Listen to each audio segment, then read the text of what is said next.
ঢাকা বিশ্ববিদ্যালয় শাখা ইসলামী ছাত্র শিবিরকে জড়িয়ে নোংরা অপপ্রচারের বিরুদ্ধে তীব্র নিন্দা ও প্রতিবাদ জানিয়েছে সংগঠনটির কেন্দ্রীয় নেতৃত্ব।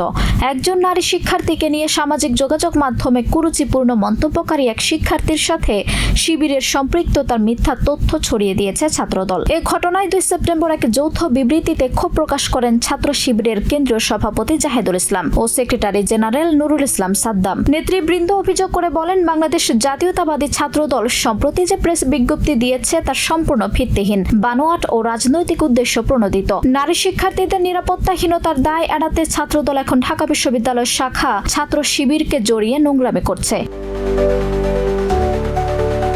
তারা আরও বলেন, ঢাকা বিশ্ববিদ্যালয় সহ দেশের ক্যাম্পাসগুলোতে দীর্ঘদিন ধরেই ছাত্র দলের নেতারা নারী শিক্ষার্থীদের বিরুদ্ধে সাইবার বুলিং, স্লাট শেমিং ও শ্লীলতাহানি ও ধর্ষণের মতো জঘন্য অপরাধে জড়িত। 2002 সালে বুয়েট শিক্ষার্থী সাবিকুন নাহার সনি হত্যা এবং ঢাবির শামসুন নাহার হলে শত শত শিক্ষার্থীর উপর নির্যাতনের নৃশংস ইতিহাস ছাত্র দলের হাতেই রক্তাক্ত। অথচ আজ তারাই উল্টো শিবিরকে অভিযুক্ত করছে, যা ধৃষ্টতা ও মিথ্যাচারের সীমা ছাড়িয়েছে।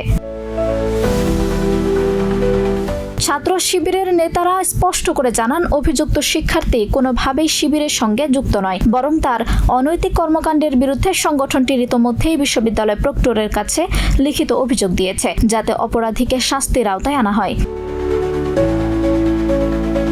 নেতৃবৃন্দ দৃঢ় কণ্ঠে বলেন, নারী শিক্ষার্থীদের নিরাপত্তা ও সম্মান রক্ষায় ছাত্র শিবির কখনোই আপোষ করবে না। আর নারী নির্যাতনের মতো সংবেদনশীল বিষয়কে ব্যবহার করে রাজনৈতিক ফায়দা লুটতে থাকা ছাত্র দলের আসল চেহারা শিক্ষার্থীরা চিনে গেছে।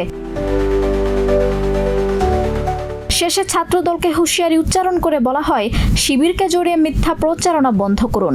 ইন্টারনেট ও সোশ্যাল মিডিয়ার যুগে শিক্ষার্থীরাই প্রমাণ করে দেবে অপপ্রচারের জবাব কিভাবে দিতে হয়।